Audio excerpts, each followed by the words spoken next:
Speaker, on Thursday, 22nd May 2025, the Nsawam Adoagyiri municipality was hit with a tragic and regrettable incident which resulted in the death of one resident of the Adoagyiri township and left others injured. Several properties were vandalized indiscriminately, and some of those scenes were recorded by terrified onlookers.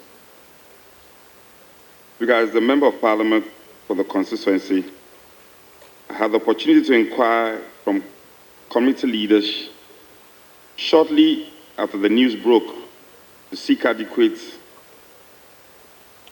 urgent intervention from our state security agencies, having hindsight of the extent to which such disturbances could go if not strategically neutralized. In the same regard, Mr. Speaker, I make these statements as an urgent call for intervention by the state security forces and related agencies, the Ghana Police Service, National Security, and the Ministry of Local Government, Chieftaincy, and Religious Affairs, to help bring this sporadic outbreak of violence to a definite end. The statement is also a preliminary address on the matter, particularly because many videos have circulated in the media that depict a gruesome atmosphere in Nsawam Adoagyiri, an area which is typically bustling with traders and many road users who frequent the place. Mr. Speaker, it is important, therefore, to give some sense of the situation to the residents and public who have seen the videos of violent activities in Adoagyiri. Speaker, while causes are yet to be fully verified, it is known from prevailing narratives that two groups of people believed to be affiliated to the Adoagyiri community and the Adoagyiri Zongo community were actors in the incident that left the entire township in a state of apprehension. Several people were injured. Vehicles, stores, and shops were vandalized, and others set ablaze in what appeared to be a retaliation from one group after an earlier incident. All these owing to long-standing differences between Adoagyiri and Adoagyiri Zongo natives. It is believed that this spark of tension can be traced to events that took place a week prior to this very mishap. I was informed that a small group of unidentified people attacked a young man in the township, which began a chain of retaliation.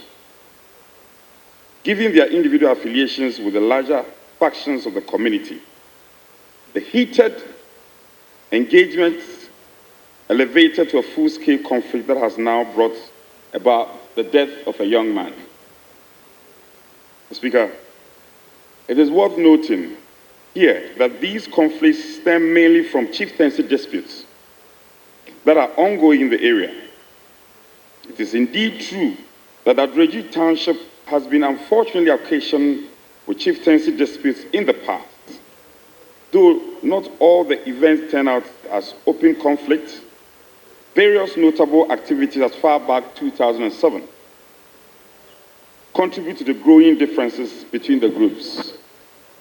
We recall just 2 years ago in August 2023, 2 people were killed in the township on chieftaincy disputes. The Ghana Police Service, through its police command, at the Nsawam Adoagyiri municipality, moved in great numbers to prevent the conflict from claiming more lives at the height of the tensions. Speaker, these heinous acts have been condemned consistently by all stakeholders.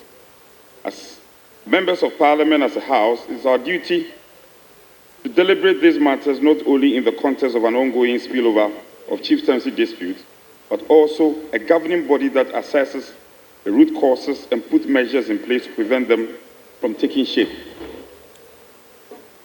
These measures will emanate from our debates and through collaborations with the state security agencies as well as the ministry responsible for chieftaincy and religious affairs. We should therefore prioritize the debates and brainstorm ways which will be best suited to address the area-specific chieftaincy dispute that affect this in many other towns across the country. Mr. Speaker, permit me to acknowledge the efforts of the Eastern South Regional Police Command, DCOP Ohini Buedi, and the Police Divisional Command Superintendent Stephen Appiah for their swift responses to the incident. The collaboration between their uniformed officers and residents were critical in salvaging the chaos to a great extent. Speaker, indeed, we saw heavy deployment of police officers leading to the arrest of many suspects involved in this incident that took place last week. Again, Mr. Speaker, with the swift intervention of the Minister for Interior, the Honorable Mohammed Mubarak Muntaka, who doubles as the head of national security, coordinated strategies were employed to deal with the violence in a timely manner. The people of Nsawam Adoagyiri are indeed grateful.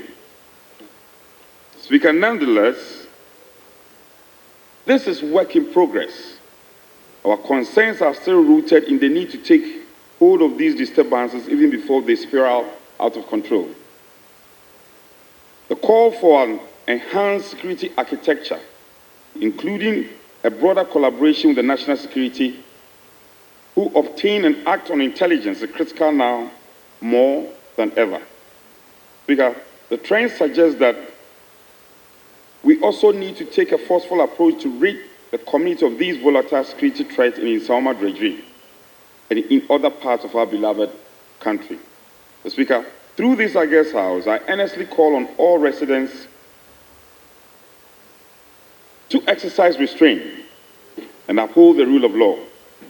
Let us not forget that we are one people, and the peace and stability of Nsawam Adoagyiri is our collective responsibility. We remain committed to working with all stakeholders to first ensure the safety of people, to bring justice for losses suffered, to foster reconciliation, and to create a system for long-term peace.